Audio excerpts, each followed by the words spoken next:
고령 인구 천만 시대. 초고령화 사회를 앞둔 지금 노인 대상 범죄가 증가하고 있는데요. 특히 치매 노인들의 재산을 노린 금전적 사기가 기승을 부리고 있습니다. 단 몇 개월 사이에 56억 원이라는 된 돈이 감쪽같이 사라진 거예요. 오늘 이 시간 사랑도 지키고 재산도 지킬 수 있는 현명한 대처 방안 알아봅니다. 요즘 보면 노인을 대상으로 한 범죄가 나날이 증가하고 있습니다. 네. 그중에서도 금전적인 피해가 상당히 큰 것 같아요. 네, 그래서 실버 칼라 크라임이다 이렇게 부르기도 하는데요. 이게 전 세계적인 현상인 것 같습니다. 그러니까 인지 능력이 좀 떨어지고 외로운 이 노인들을 대상으로 해서 그들의 재산을 약탈하는 범죄를 말하는데요. 최고 선진국들도 그렇고 국내에서도 치매 환자가 굉장히 늘어나고 있죠. 그래서 혼자 사시는 치매 노인이 친인척이나 또 지인에게 재산을 갈취당하는 경우, 이런 경우가 이제 끊임없이 일어나고 있는데요.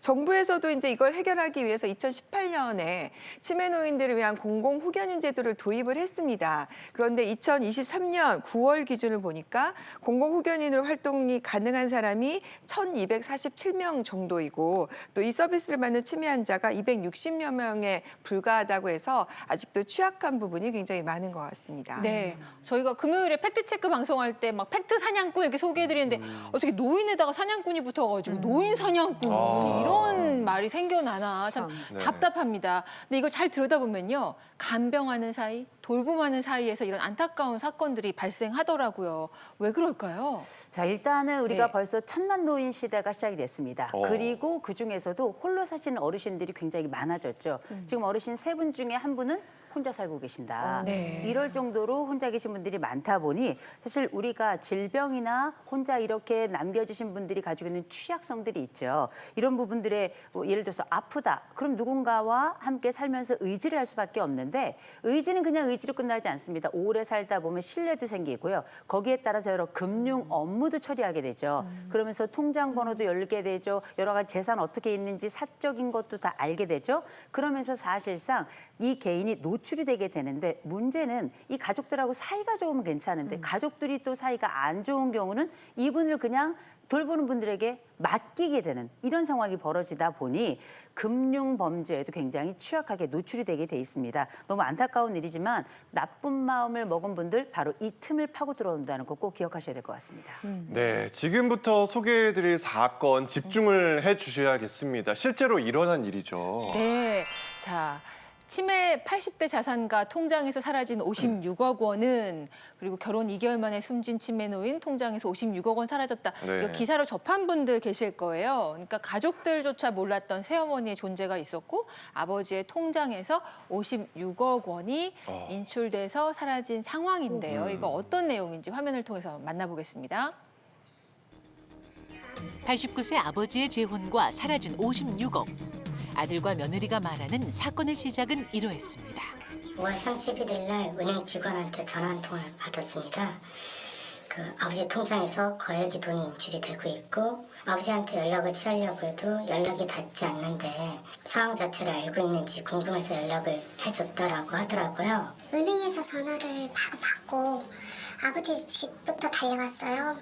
근데 집에도 안 계시고 전화해도 없는 번호로 나왔고 그러니까 우리가 모르는 또 다른 건물에 혹시 거기에 살고 계시나 싶어서 서류를 떼봤어요. 4월 26일 날 국적이 중국인민공화국으로 되어 있는 여자가 혼인신고가 되어 있는 거예요.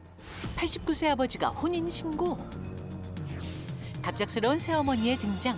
게다가 연고 없던 곳으로 주소지도 바뀐 상황. 그러니까 실종신고를 내고 며칠 있다. 아버지가 어디 인천의 요양병원에 계신다라는 걸 알게 되었습니다. 요양병원에서 난생 처음 본 새어머니와 그녀의 사위. 그들이 아버지의 옆을 지키고 있었다는데요. 자초지종을 물어본 아들과 며느리는 충격적인 답변을 듣게 됐습니다. 바로 아버지의 위암이 간까지 전이돼 시한부 판정을 받았다는 사실. 슬픔도 잠시 병원에서 걸려온 전화 한 통. 저 아까 전화했던 장사인데요. 아, 네네. 할아버지 배우자라는 분하고 네. 사위하고 오셔가지고 네네. 다짜고짜 태어나겠다는 거예요. 그 배우자란 분하고 그냥 끌고 가시는 거예요, 할아버지를. 병원도 아닌 곳으로. 주치의의 계속적인 치료 권유에도 불구하고 자의에 의해 태어나는데 병원 측에 책임이 없다는 자퇴서약서를 쓸 정도로 위독한 상황이었다고 합니다. 요양병원에서 계실 때 치료가 면역계 계통의 치료라서 외부로 나가면 안 되는 상황이었어요. 저희도 전화해서 말렸어요. 면회 안 갈 테니 아버지 치료받게 해달라 수십 번 얘기했는데 끝내는 끌고 나가셔서 은행을 모시고 간 거예요, 아버지를. 그날 30억이 인출한 날이에요. 퇴원 당일 수표로 30억 인출. 3일 후엔 남아있던 10억마저 출금. 잔고는 0이 됐습니다. 전부 다 돌아가시기 전에 인출을 해버린 거예요. 전부 0으로 만들어 원짜리. 끝에 7원이면 7원까지 전부 다 뽑아서 아예 0. 아버지가 떠나신 후 가능해진 출금 내역 조회. ATM기에서만 100만 원이 무려 231차례나 출금돼 있었다는데요. 10,000원 한 장도 아까워했던 아버지가 89년 평생 모았던 돈은 쇼핑, 생활비, 현금 인출로 빠져나갔고 총 56억 원이 몇 달 사이에 원래 없었던 듯 증발했습니다. 아버지 90평생 쓰지도 않고 벌어놓은 돈이 단 몇 개월 사이에 56억 원이라는 된 돈이 그냥 감쪽같이 사라진 거예요. 네. 네. 전문가분들 이야기 좀 들어보고 싶네요. 저렇게 이런 상황에서 굉장히 좀 놀랐을 것 같은데요. 네. 어떻게 보셨어요? 네, 아마 이제 기사로도 접하셨는데 이 사건은 지금 현재 수사가 진행 중인 네. 사건인데요. 이제 금액이 크다 보니까 특정경제범죄, 경제범죄 가중처벌법상 사기죄로 지금 수사가 진행 중이라고 합니다. 아무래도 이제 이 경과가 여러분들 방금 들어보셨지만 이게 일반적이지 않다 보니까 가족들 입장에서 충분히 좀 의심을 할 수 있는 상황인 것 같습니다. 네. 이효선 교수님은 어떻게 보셨어요? 네. 저희가 이 사건 일지를 좀 이제 하나씩 좀 살펴볼 필요가 있을 것 같은 게 지금 이 사건 일지를 쭉 살펴보면 날짜별로 지금 달별로 지금 나와 있죠. 네. 이제 보시면 이 처음에 이 위암이 간까지 전이가 되고 그다음 얼마 있다가 또 혼인 신고서가 제출이 되고요.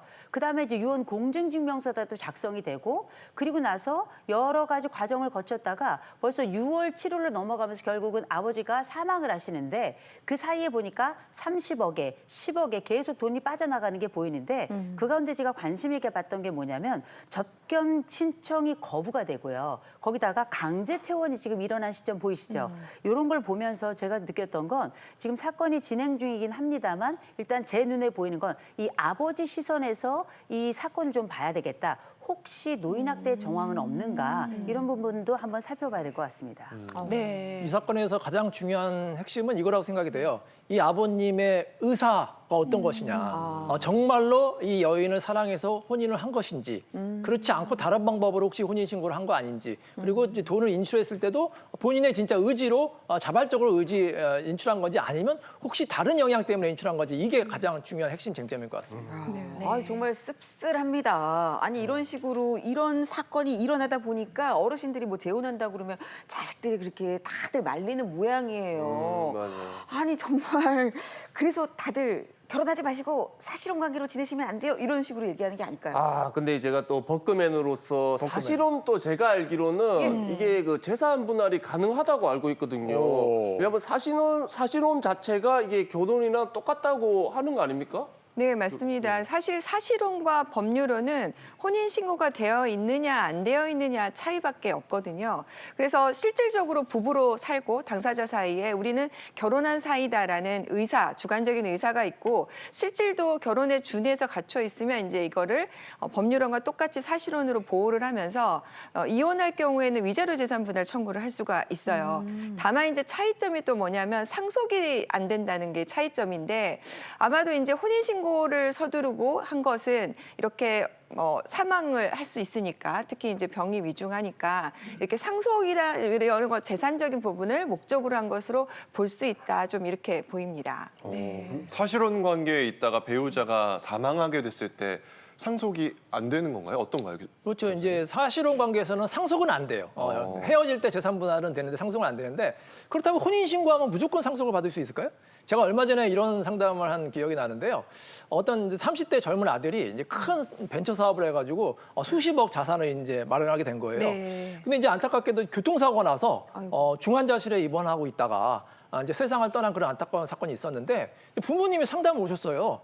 아니 무슨 일 때문에 상담 오셨습니까? 이제 상속 문제로 상담을 오셨다는 거예요. 그러니까 아들이 이제 사망했기 때문에 그 재산은 부모가 이제 상속을 받잖아요. 네. 근데 아들 장례식을 치르고 있는데 어떤 젊은 여자가 와서 막 껄껄 울더라는 거예요. 아들 영정 사진을 보고 그러니까 유족들이 이제 이상할 거 아니에요. 그래서 그냥 아가씨 누구세요? 그랬더니 아가씨가 뭐라고 앉아서 어머니, 저 이 사람 아내예요. 그런 거예요. 생전 처음 보는 사람이 이제 싫어해요. 웬일이야. 아니 그러니까 장난치지 말라고. 우리 처음 보는 사람인데 그랬더니 서로 보니까 혼인관계 증명서에 딱 배우자로 돼 있던 거예요. 어머나. 자초지종을 들어보니까 이 아들이 비밀 연애를 했던 거예요. 부모님이 반대할까봐 몰래 연애를 한 상태에서 이제 이제 중환자실에 입원하게 됐는데 면회를 올 때도 다른 가족들이 없을 때 몰래 온 거예요. 그 사이에 혼인 신고를 한 겁니다. 혼인 신고를 해서 이 여자가 가족들도 모르게 배우자가 된 거예요. 자, 이 재산은 누구한테 상속이 될까요? 배우자가 더 많이 상속을 받게 돼요.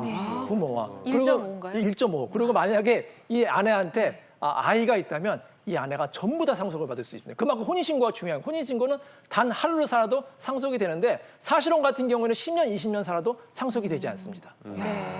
저희가